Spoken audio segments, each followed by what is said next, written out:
नमस्कार दोस्तों। आशा करता हूँ आप सभी लोग अच्छे से होंगे। दोस्तों, आज हम लोग एक नए टॉपिक पर चर्चा करेंगे जो भी बहुत ही अच्छा है। दर्शन के अंतर्गत अनुशासन कि किन किन दर्शनों में कौन कौन सा अनुशासन है। अगर इस चीज पे हम गौर करें कि भाई प्रकृतवाद में कौन सा अनुशासन है, आदर्शवाद में कौन सा अनुशासन है, तो उस आदर्शवाद में कहीं पर ये स्पष्ट रूप से नहीं लिपिबद्ध नहीं है, लिखा नहीं है कि ये अनुशासन होना चाहिए।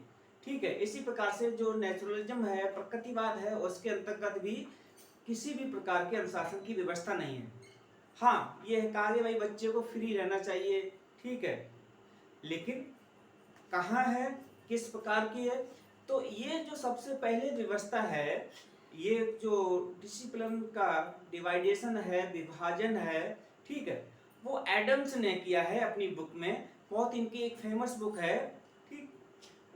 जो इनकी जो फेमस बुक है वो है modern development and educational practice, जो पब्लिश हुई थी 1922। तो अब हम लोग बात करते हैं इसी पे सबसे पहले कि भाई किस बुक में बात की थी। एडम्स की देख लो भाई, एडम्स 1922, ठीक है। जो बुक है इनकी वो देखो भाई कौन सी है, मॉडर्न डेवलपमेंट, मॉडर्न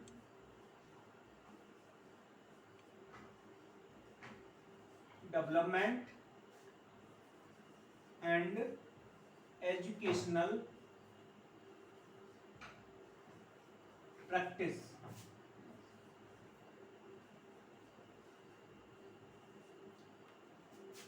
अब ये जो बुक है इसमें इन्होंने अनुशासन के 3 पक्ष बताए हैं। उन तीनों को देख लेते हैं कि कौन कौन से अनुशासन के 3 पक्ष हैं, 3 प्रकार हैं, और वो किसके अंतर्गत आता है।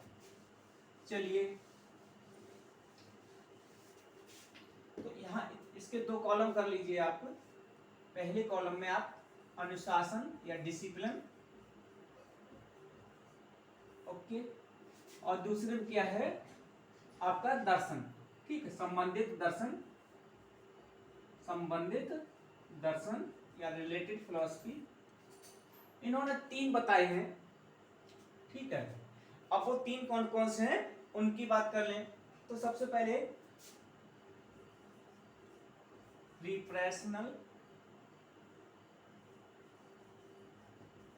रिप्रेशनिस्टिक्स, ठीक है, इसको डिसिप्लिन शॉर्ट में देखें, ठीक है। फिर तीनों देख लें, फिर उसके बाद क्या है, रिप्रेशन के बाद, ठीक है, दूसरा है इम्प्रेशनिस्टिक्स, और जो तीसरा है इसको भी डिसिप्लिन शॉर्ट में, ठीक है। तीसरा है वो है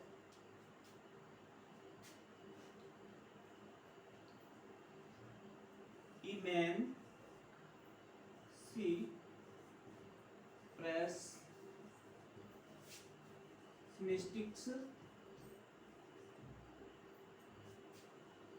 ये 3 हो गए आपके भाई,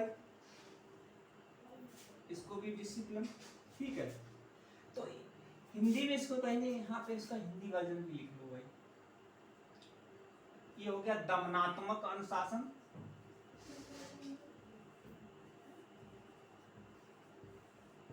ठीक है। ये हो गया आपका प्रभावात्मक अनुशासन,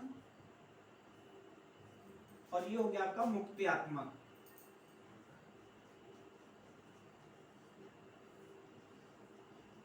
अनुशासन। अब यहाँ पे संबंधित दर्शन में देखें तो जो दमनात्मक अनुशासन की बात है वो करता है आपका आदर्शवाद, ठीक भाई। अब इसके विपरीत ये दमनात्मक की बात करेगा तो फिर फ्री की, मुक्त्यात्मक की कौन करेगा, ये है आपका प्रकृतिवाद, ठीक ठीक है। 100% दमनात्मक अनुशासन की जो बात करेगा एक तरीके से वो होगा आपका आदर्शवाद, और जो एकदम फ्री रहने की बात करेगा, ठीक है, वो होगा प्रकृतिवाद, ठीक है। और जो प्रभावात्मक हैं वो बचे हुए आपके दोनों दर्शन या जो भी है वो मिला जुला यहाँ पर, किसी में ठीक है कम होगा, किसी में ज्यादा होगा। तो जैसे आपका हो गया आप यथार्थवाद, ठीक है, यहीं पे आप देख लें प्रयोजनवाद, प्रयोजनवाद, ठीक है, ये मुख्यतः। तो इस तरीके से आप ये देख रहे हैं कि 3 आपके पास दर्शन है, वो अनुशासन है, और 3 से ज्यादा आपके पास दर्शन है। तो लेकिन जो 100% दमनात्मक की बात करेगा वो आदर्शवाद करेगा, यहीं से प्रश्न बनता है, ठीक है। और जो फ्री रहने की बात है वो प्रकृतिवाद करेगा। अब जो ये जो दर्शन है ये यथार्थवाद है, प्रयोजनवाद है, मानवतावाद है, ठीक है, और भी आपके हैं अस्तित्ववाद है, वो यहाँ पर आके फिर बात करेंगे, ठीक है। प्रभावात्मक की बात करेंगे। तो आशा करता हूं ये आप समझ गए होंगे। यहाँ से क्वेश्चन आता है, विशेषकर पीजीटी में यहाँ से क्वेश्चन पूछा जाता है। लगभग जितने भी एग्जाम हुए पीजीटी के उन सभी में यहाँ से प्रश्न पूछा ही जाता है। तो मुख्य चीज क्या है यहाँ पर आपको याद रखनी है कि एडम्स की बुक कौन सी है, modern development and educational practice, publish कब हुई है, यहाँ से भी प्रश्न पूछा जा सकता है, 1922 1922 में, ठीक है।